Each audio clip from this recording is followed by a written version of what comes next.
ലോകസഞ്ചാരം കഴിഞ്ഞ് ഞാൻ എന്റെ രാജ്യത്തെത്തിയപ്പോഴാണ് അറിയാൻ കഴിഞ്ഞത് കേരളമെന്ന സോമാലിയിൽ മെട്രോ റെയിൽ ഉദ്ഘാടനമുണ്ടെന്നറിയുന്നത്.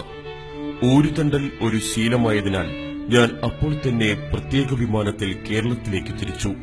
ദൈവത്തിന്റെ ഈ സ്വന്തം നാട്ടിൽ എന്റെ പാർട്ടിക്ക് വേണ്ടത്ര പുരോഗതി ഇല്ലാത്തതിനാൽ സോമാലിയ, പാകിസ്ഥാൻ തുടങ്ങിയ വിശേഷങ്ങളാണ് ഞങ്ങൾ ഈ സംസ്ഥാനത്തിന് നൽകാറ്.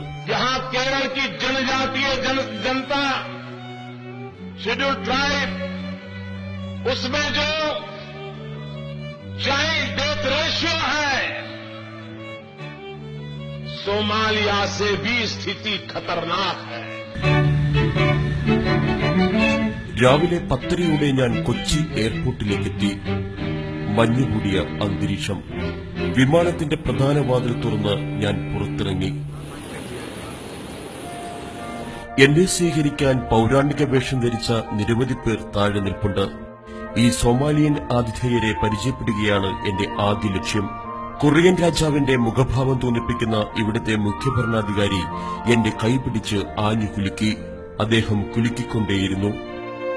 എല്ലാവർക്കുമിടയിൽ പതുങ്ങി നിന്ന ഒരു വെള്ളത്താടിക്കാരൻ എന്നെ കണ്ടതും മുന്നിലേക്ക് വന്നു. ദ്രാവിഡ ഭാഷ സംസാരിക്കുന്നവരാണെങ്കിലും ഇവർക്ക് എന്റെ ഭാഷയും നന്നായി മനസ്സിലാകും. ഇനി പ്രത്യേകം തയ്യാറാക്കിയ വാഹനത്തിൽ എത്രയും പെട്ടെന്ന് മെട്രോ ട്രെയിനിലേക്ക് പോവുകയാണ് എന്റെ ലക്ഷ്യം. അതിനായി ഞാൻ മുന്നോട്ട് നീങ്ങി. എന്നെ സ്വീകരിച്ച സോമാലിയൻ ജനത ഒപ്പമുണ്ട്. പൌരാണിക നഗരമാണെങ്കിലും അമ്പരചുംബികളായ കെട്ടിടങ്ങളും കൂതറ ഓടകളും ഇവിടെ കാണാം. വളരെ ഉദാസീനരും അലസരുമാണ് ഇവിടുത്തെ ജനങ്ങൾ. എങ്കിലും എന്റെ വാഹനത്തിലേക്ക് നോക്കി അവർ കൈവീശുന്നുണ്ടായിരുന്നു. 5 മിനിറ്റ് യാത്ര. ഞങ്ങൾ മെട്രോ റെയിൽ സ്റ്റേഷനിലേക്ക് എത്തിച്ചേർന്നു. മനോഹരമായ പ്രദേശം. ആരും ഒന്നും മിണ്ടുന്നില്ല. ഇവിടെ ഇറങ്ങിയപ്പോൾ മുതൽ ഞാൻ ശ്രദ്ധിക്കുകയാണ്. സഹയാത്രികനായ സോമാലിയൻ മുഖ്യൻ വളരെ ഗൌരവക്കാരനാണെന്ന് തോന്നുന്നു. തല മുന്നോട്ട് നീട്ടി ഞങ്ങൾ നടന്നു. വിസ്താരമേറിയ കോവണിക്ക് പുറമെ എക്സലേറ്റർ സംവിധാനവും ഇവിടെയുണ്ട്. അതിലേക്ക് കയറിപ്പറ്റാനായി ഞങ്ങളുടെ ശ്രമം. 2ാം നിലയിലേക്കുള്ള കോറിഡോറിലൂടെ ഞങ്ങൾ നടന്നു. ഇടയ്ക്ക് ഞങ്ങളുടെ വഴിമുടക്കി ആരോ തുണിയുടെ ഒരു റിബൺ കെട്ടിയിരിക്കുന്നു. പൌരാണികത നിലനിൽക്കുന്ന ഒരു സോമാലിയൻ യുവതി താലത്തിൽ വെച്ച് ഒരു കത്രിക എനിക്ക് തന്നു.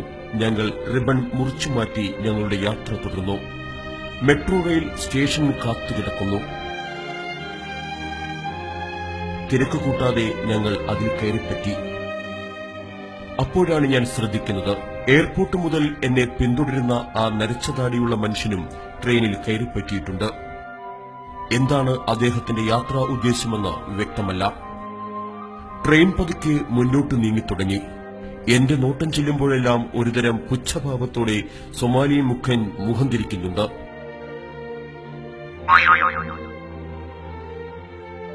ഒപ്പമിരിക്കുന്നവരോട് എന്റെ ചില തള്ളുകൾ നടത്താൻ ഞാൻ ശ്രമം നടത്തിയെങ്കിലും ആരും വേണ്ടത്ര പ്രോത്സാഹനം നൽകുന്നില്ല.